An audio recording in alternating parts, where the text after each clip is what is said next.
Hello, hello, bonjour, bonjour. Chào mừng các bạn đã quay trở lại với YouTube channel. Video ngày hôm nay là một video nói về những con người rất nổi tiếng. Mọi người đọc tiêu đề cũng biết rồi đúng không? Thì video ngày hôm nay chúng ta sẽ nhắc đến những nhân vật của nhóm Blackpink.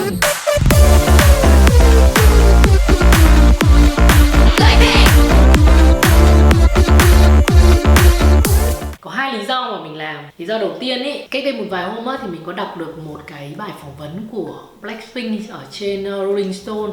Thì đọc cái bài về đây, mình sẽ để cái phiên bản của kênh 14 để cho mọi người đọc dễ hiểu. Thì mình tự dưng làm cho mình nảy ra cái ý định là mình phải làm cái chia sẻ một cái video này với các bạn. Trước đây thì mình đã từng hứa với các bạn là sẽ chia sẻ với các bạn nhiều hơn về những nhân vật nổi tiếng, về cái cuộc sống của những người nhân vật nổi tiếng, về bản thân họ ấy, để có được cái sự nổi tiếng, ngoài cái tài năng mà họ có được ra, họ còn phải có một cái sức chịu đựng rất là dẻo dai và một cái nội lực cực kỳ là mãnh liệt. Nhưng mà nhất là ví dụ như là Sơn Tùng chẳng hạn, MTP á, thì mình vẫn chưa có thời gian để làm. Thật sự mà nói với các bạn là muốn nhiều lắm, muốn làm đủ thứ, nhưng có rất nhiều lý do không làm được. Thứ nhất là về thời gian, thứ hai là phải có hứng. Nhiều khi ấy, lúc đọc cái bài đấy ấy, là dồi dào nhiều ý tưởng để có thể làm clip cho các bạn, nhưng mà không thể nào mà cầm cái máy quay được. Lúc đấy đang ăn nhồm nhoàng chẳng hạn hay gì đấy, rất là kỳ, nên là không có làm luôn. Đến hôm nay mới là từ hôm nay mình sẽ xếp thời gian để mình làm cho các bạn. Một cái lý do thứ hai nữa mà mình muốn làm cái clip này ấy, thì đơn giản chỉ để câu view thôi mọi người. Bởi vì mọi người biết rằng là đội quân yêu thích Blackpink ấy, gọi là Blink ấy, fan của Blackpink thì quá là nhiều, quá là nhiều luôn. Còn cái clip này thì mình không muốn múa rìu qua mắt thợ, bởi vì có rất nhiều các bạn là fan của Blackpink thì có lẽ là các bạn đã tìm hiểu và sát sao cái cuộc sống của idol của mình rất là nhiều. Nhưng ở đây thì mình chỉ muốn chia sẻ với các bạn về cái mảng mà cái cuộc sống của những cái người nổi tiếng thôi. Thì trong cái bài phỏng vấn với Rolling Stone ấy, thì Jennie có chia sẻ rằng là sau cái tour World Tour năm 2020 ấy, thì tức là cách đây 2 năm ấy, thì các cô gái Blackpink của chúng ta đã phải lao động và làm việc rất là mệt mỏi. Thực sự mà nói là cũng hiểu được cái sự áp lực, kể cả về thể xác lẫn tinh thần của các bạn ý. Bởi vì thực ra là những cô gái rất là trẻ thôi. Bây giờ có thể nói rằng là bản thân mình là người lớn rồi. Khi mà ở cái tuổi các bạn ấy thì hay là ở tuổi của Blackpink đi, thì các cô gái 20 tuổi như thế thì nói thật với các bạn là mình không thể nào mà có được những cái trải nghiệm, những cái nghị lực như những cô ấy. Thì tất nhiên rồi, người ta đã là siêu sao thế giới, còn mình chỉ là một người bình thường thì làm sao mà mình đem so được. Nhưng mình đang nói ở đây rằng là cái bản thân mình của người cái tuổi 20 ấy, với cả cái bản thân mình của cái tuổi bây giờ ấy là gần gấp đôi mất. Trời ơi, già quá rồi. Thì đã thấy được rằng là rõ ràng là cái sức chịu đựng của mình ngày hôm nay, cái sức chịu đựng của mình ngày hôm nay, cái nội lực của mình ngày hôm nay nó gấp đôi cái nội lực của những cái năm 2000 bao nhiêu đấy, những cái năm mà mình 20 tuổi đấy các bạn. Thì các bạn phải hiểu rằng là ở những cái tuổi 20 như thế mà các cô gái đó đã phải chịu sức ép, phải chịu những cái sự áp lực, những cái công việc, cái khối lượng công việc quá lớn ở cái tuổi 20, mà trong một cái tuổi mà người ta còn nói là còn đang là tuổi ăn tuổi chơi ấy. Thì mọi người phải hiểu rằng là họ phải là những người khác người rồi đấy mọi người ạ. Họ đã phải là những cái người mà người ta sinh ra để làm cái nghề đó, nghề của công chúng ấy, người của công chúng ấy các bạn. Thì ở đây các bạn có thể thấy rằng là 4 thành viên của Blackpink là không phải chỉ là 4 ngôi sao âm nhạc, mà họ còn là những người có sức ảnh hưởng rất lớn trong ngành thời trang và những cái ngành hàng luxury khác nữa. Ví dụ ở đây cái tên của Jennie thì từ năm 2019, sau sự kết hợp với cả Chanel ấy, thì bây giờ nhắc đến Chanel không thể nào không nhắc đến Jennie. Mà nhắc đến Jennie là nhắc ngay đến cô gái Chanel. Mặc dù là Chanel là một cái thương hiệu của Pháp, đậm chất Pháp, Jennie là một cô gái châu Á, một cô gái Hàn Quốc. Thế mà bây giờ đến cái mức độ mà người ta có thể associate hai cái hình ảnh với nhau. chứng tỏ rằng là cái sự kết hợp này nó đã đạt cái thành công đỉnh điểm của nó rồi, đúng không các bạn? Bên cạnh Jennie thì có Lisa. Lisa thì ngay sau đó năm 2020 thì Lisa cũng trở thành gương mặt đại diện của thương hiệu Celine. Thì có thể nói rằng là cũng là cái bước ngoặt rất là lớn trong cuộc đời sự nghiệp của Lisa. Bởi vì Lisa ấy, với một cái hình ảnh rất hợp với cả Celine. Tại sao? Vì nó rất là streetwear nhưng mà vẫn sang trọng, vẫn thực sự đẳng cấp ở đây. Thực sự mình đã từng nói trong một số cái clip của mình rồi, thì trong 4 cô gái này có lẽ Lisa là cô gái mà mình cảm thấy thích nhất. Mình cảm thấy có nhiều cái điểm tương đồng với cả cái sở thích của mình nhất. Mình không nói là mình có điểm tương đồng với cả Lisa nhưng mọi người đừng có hiểu nhầm nha. Ý ở đây ấy là mình thấy cái tính cách, cái cá tính, cái hình ảnh mà cô ấy thể hiện toát ra chính là những cái gì mà mình mong ước, và chính là những cái gì mà mình cảm thấy gần gũi với cả cái cá tính của mình. Thì mình cảm thấy rằng là Lisa là cái cô gái mà mình thích nhất ở trong nhóm Blackpink. Thì tại sao nói rằng là cái sự kết hợp giữa Lisa và thương hiệu Celine đã tạo nên một cái thành công rất lớn cho thương hiệu Celine? Đó có thể nói đến chính là cái năm 2020, cái mùa hè năm đó. Thì con số thống kê khủng khiếp nhất của thương hiệu Celine trong mọi thời đại ấy, đó chính là mùa hè năm 2020, khi mà cái hashtag La Lisa X Celine X Paris Fashion Week ấy đã đạt được 2 triệu lượt tweet chỉ trong vòng 10 tiếng đồng hồ xuất hiện. Đấy là một cái kỷ lục mà chưa bao giờ Celine có được, và thậm chí là trong một cái thương hiệu thời trang cao cấp có được mọi người. Mà cũng chính nhờ cái sự thành công vượt bậc đó mà đến năm 2021, vừa mới đây, khoảng cách đây khoảng tầm 8 tháng, tháng 11 năm 2021 ấy, thì Lisa tiếp tục được mời làm đại sứ thương hiệu của thương hiệu trang sức Bulgari. Thì cái sự hợp tác này cũng một lần nữa khẳng định được cái vị trí, những cái vị thế và cái hình ảnh của La Lisa ở trên trường quốc tế, và nhất là ở trong giới thời trang đó mọi người. Nhân vật số 3 của Blackpink đó chính là Jisoo. Jisoo tiếng Anh là Jisoo, mọi người mình hay đọc là Jisoo, mọi người cứ bảo là chị đọc cái tiếng gì vậy? Thôi chị đọc cái tiếng gì cũng được, miễn các bạn biết là chị đang nói với ai là được, đúng không?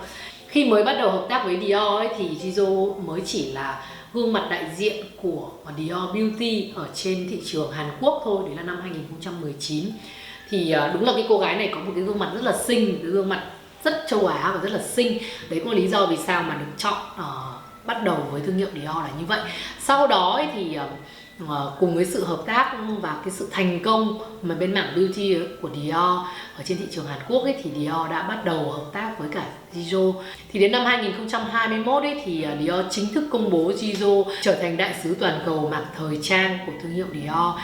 Và trong mùa Thu Đông 2021-2022 ấy, thì giám đốc sáng tạo của Dior Maria Grazia ấy đã chính thức công bố rằng là Jisoo chính là nàng thơ của cái bộ sưu tập vừa rồi. Thì đây cũng là một cái sự kết hợp rất là ra tiền của thương hiệu Dior mọi người ạ. Nhân vật cuối cùng của nhóm nhạc Blackpink chính là Rosie. Rosie thì là người bén duyên muộn nhất với những thương hiệu thời trang cao cấp của châu Âu so với cả những cái thành viên khác của nhóm Blackpink. Đến năm 2020 thì Rose mới chính thức trở thành gương mặt đại diện của thương hiệu Yves Saint Laurent. Khi mà nhà thiết kế Anthony Vaccarello trở thành giám đốc sáng tạo của thương hiệu Saint Laurent ấy, thì cái việc đầu tiên mà anh ấy làm đó chính là công bố hình ảnh đại diện của thương hiệu Saint Laurent. Thì lúc đó anh đã chọn là Rosie, tiếng Pháp là Rose nha mọi người. Thì cái sự kết hợp này đã đẩy cái thương hiệu Saint Laurent lên một cái đỉnh cao mới. Và có thể nói rằng là nhờ cái hình ảnh của Rose ấy, thì lập tức thương hiệu Saint Laurent đã có một cái sự thay đổi ngoạn mục ở trong cái chiffre d'affaires, cái doanh thu bán hàng của họ ở tại các cái khu vực châu Á. Nhất là những quốc gia Đông Nam Á đã tăng lên đến 23% với doanh thu so với cả cái năm trước đó. Thì có thể thấy rằng là cái sức ảnh hưởng của những cô gái này thì thật là kinh khủng, không phải chỉ trên mỗi cái thị trường châu Á mà là trên thị trường thế giới nữa mọi người. Thì cách đây không lâu ấy mình có đọc một cái comment mà có một cái bạn hỏi, là mình cũng không nhớ chính xác cái câu hỏi là như nào, nhưng mà đại thể là các bạn ấy hỏi rằng là chị ơi thì phân biệt như thế nào giữa cái đại diện thương hiệu này rồi đại sứ toàn cầu này, đại sứ thương hiệu. Thực sự là nó có nhiều cái cung bậc khác nhau. Thì những cái tên này nó thực sự nó là cái danh hiệu thôi, và cái danh hiệu này nó khác ở nhau ở mỗi một cái thương hiệu đều khác nhau. Ví dụ có thể lấy một ví dụ rất là rõ ràng mà mình cũng vừa mới nói ở trên, đó chính là thương hiệu Dior. Thì thương hiệu Dior sẽ có là mảng beauty, mảng fashion, Lúc đầu thì Jisoo chỉ là đại diện beauty của cái thị trường Hàn Quốc thôi. Thì các bạn cũng thấy rằng là trong cái thị trường, mỗi thị trường thì ở đâu người ta cũng phân ra. Thị trường thế giới thì sẽ có global này, xong rồi mình sẽ có các cái khu vực này, ví dụ Đông Nam Á, khu vực Nam Á, khu vực châu Âu, khu vực châu Mỹ, khu vực châu Úc, có rất nhiều, tùy theo từng thương hiệu người ta chia ra như vậy để làm gì, chia ra như vậy để người ta dễ quản lý hơn, dễ phát triển cái thương hiệu của họ thôi. Đấy là tùy mỗi một cái thương hiệu nó khác nhau như vậy. Thì sau đó lúc đầu thì Jisoo chỉ là ở trên cái thị trường Hàn Quốc thôi, ngay sau đó thì trở thành thị trường châu Á. Thì người ta thực ra là các cái nhãn hàng người ta không có ngu mọi người ạ, người ta thấy khi mà có cái sự ảnh hưởng một cái là người ta phải lập tức người ta sử dụng ngay cái sức ảnh hưởng đấy để người ta bán hàng, bởi vì mục đích của cái thương hiệu là gì? Mục đích của cái thương hiệu là để bán hàng. Thế thì sau này thì đến cái thời điểm vừa rồi năm 2021 thì thấy hình ảnh của cô nàng này có vẻ hot quá thì Dior bắt đầu quay trở sang là bắt tay với cả Jisoo để có thể làm thêm về cái mảng trở thành đại sứ thương hiệu của cái mảng fashion. Thì đó cũng là một cái sự kiện để cho thấy rằng là cái hình ảnh và cái sức ảnh hưởng của cô gái này rất là lớn và đã làm rất là tốt, bởi vì cái hai hình ảnh của hai người đó gắn liền với nhau rất là tốt, của thương hiệu Dior và hình ảnh của Jisoo gắn điệu với nhau rất là tốt. Còn bên cạnh đó thì thương hiệu Chanel, ngay từ khi mà Jennie trở về làm đại sứ thương hiệu của Chanel thì là đại sứ thương hiệu chỉ vậy và thôi, không hề có cái sự thay đổi là cái vị trí này, vị trí những cái grade nó không có khác nhau, bởi vì bản thân Chanel khi mà họ đã chọn ai là một cái gương mặt đại diện của họ ấy, thì cái người đó phải là có giá trị toàn cầu mọi người ạ. Đấy là một cái đặc điểm của thương hiệu của Chanel. Mỗi một cái thương hiệu giữa Chanel và Dior họ sẽ có những cái chiến lược, có những cái chiến lược marketing và chiến lược quảng bá hình ảnh hoàn toàn khác nhau. Thì chính vì cái sự khác nhau đó mà họ có ra những cái tên đó thôi, còn mình thấy những cái tên đó nó không quan trọng. Thì mình thấy rằng là các fan của các cái idol cãi nhau rằng là idol của tao mới là đại diện toàn cầu, idol của mày chỉ là cái này cái kia thôi. Thì thực ra là mình thấy cái đó nó không quan trọng lắm, bởi vì là rõ ràng khi mà bạn có thể đem so cái điều đó trong một thương hiệu thì các bạn thấy đúng. Ví dụ như Jisoo lúc đầu thì chỉ là đại diện của cái mảng beauty và trong cái Hàn Quốc thôi, nhưng mà sau đó thì bây giờ đã trở thành là của toàn cầu và trên bên mảng fashion nữa. Thế thì mình không thể đem so sánh rằng là Jisoo ấy thì là toàn cầu của Dior, thì không thể đem so sánh giữa hai cái danh hiệu của hai cái ngôi sao khác nhau ở trong hai cái dòng thời trang, hai cái sản phẩm, hai cái nhãn hàng khác nhau được, đúng không mọi người? Thì đó là những cái chia sẻ của mình về những cái sự kết hợp giữa các thương hiệu thời trang lớn và nhóm nhạc Blackpink. Trong cái thời gian tới thì sắp tới sẽ có một cái sự comeback của nhóm nhạc này, thì mình nghĩ rằng là sẽ còn có rất nhiều những cái sự kiện nữa sẽ sắp được diễn ra. Có thể bây giờ họ đã trở thành đại diện toàn quyền rồi thì rất khó có những cái hãng thời trang khác có thể nhảy vào, nhưng mà có thể là mình nghĩ rằng sẽ có rất nhiều những cái nhãn hàng luxury khác sẽ tiếp tục cầu cạnh đến những cô gái này. Chỉ không biết rằng là với cái tâm sự và những cái chia sẻ của Jennie vừa rồi thì liệu các cô gái này có đủ sức chịu đựng, đủ cái sự đam mê, nhiệt tình với công việc để có thể tiếp tục tỏa sáng ở trong cái thế giới show business này không? Thì cũng giống như các bạn, mình rất là mong có được cái sự thể hiện sắp tới của Blackpink. Video này thì xin phép kết thúc tại đây rồi, và các bạn nhớ comment ở phía bên dưới cho mình những cái gì mà các bạn muốn mình làm nhiều hơn.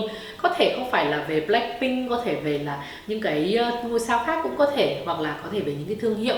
Thì mùa hè này chắc có lẽ mình sẽ rảnh rỗi nhiều hơn và mình sẽ cố gắng làm nhiều video cho các bạn trước khi mà mình bận mải. Và mình hy vọng rằng là các bạn đã theo dõi mình từ trước đến giờ, vẫn tiếp tục theo dõi mình và vẫn tiếp tục cổ vũ cho mình, vẫn tiếp tục động viên mình, vẫn tiếp tục yêu thương mình mọi người nhé. Cảm ơn các bạn rất là nhiều và hẹn gặp lại các bạn trong những video clip sắp tới. Bisous bisous bisous.